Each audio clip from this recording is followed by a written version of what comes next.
मर्यादा पुरुषोत्तम भगवान श्री राम से जुड़ी तपोस्थली चित्रकूट से लेकर दक्षिण भारत के रामेश्वरम तक भक्तों के लिए विशेष रेल यात्रा शुरू की जा रही है। राम यात्रा स्पेशल ट्रेन जल्द ही रवाना होगी, जो श्रद्धालुओं को भगवान राम के जीवन से जुड़े प्रमुख स्थलों की यात्रा कराएगी। यह ट्रेन अत्रि मुनि आश्रम चित्रकूट से शुरू होकर सतना, पंचवटी, सबरी आश्रम, ऋषिमुख पर्वत और प्रवर्षण पर्वत होते हुए रामेश्वरम पहुंचेगी। रेल प्रशासन का कहना है कि इस यात्रा का उद्देश्य धार्मिक पर्यटन को बढ़ावा देना और श्रद्धालुओं को भगवान राम के जीवन व उनके आदर्शों से जोड़ना है। देखिए, ये कथा विधिवत रूप से तो आज से शुरू है। चित्रकूट में हम लोग खड़े हुए हैं और हम लोग लगभग 400 श्रद्धालु से दिल्ली से आए हैं। तो हम लोग प्रत्येक दिन प्रत्येक कथा में शामिल रहेंगे। उसके अलावा हजारों लोग जो उस स्थान के आसपास से होंगे वो कथाओं में शामिल होंगे। यहाँ तक उद्देश्य की बात है तो जो मैं समझ पा रहा हूँ, जैसे हम लोग शबरी के नाम को तो जानते हैं, लेकिन शबरी आश्रम कहाँ है वो ज्यादातर लोग नहीं जानते, मैं भी नहीं जानता। अगस्त्यमुनि का आश्रम कहाँ है, क्या है, वहां पर नहीं मालूम। ऋषिमुख पर्वत क्या है, नहीं मालूम।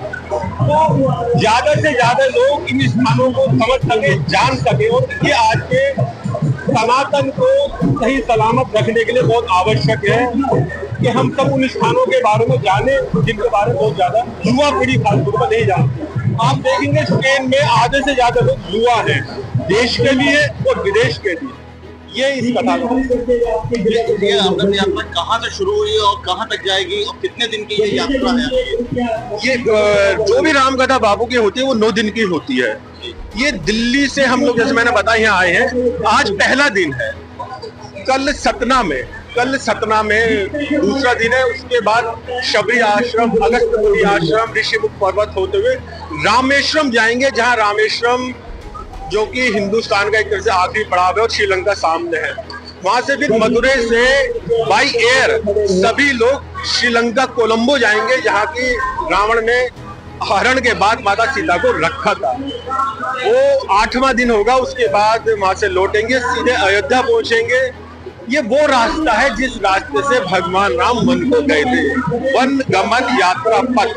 ये श्रीलंका तक है और चूंकि रावण का वध करके माँ सीता को वापस लेकर वो अयोध्या आए थे, तो अयोध्या में 4 नवंबर को ये कथा विराम लेगी। उसके बाद सब लोग दिल्ली पहुंच जाएंगे। क्या नाम है? मेरा नाम राज कौशिक है, मैं गाजियाबाद से हूँ। मैं लगभग 36 साल से एक श्रोता के रूप में बाबू से जुड़ा हूँ। देश विदेश की तमाम खबरों के लिए सब्सक्राइब करें NKP न्यूज। जीत सच की।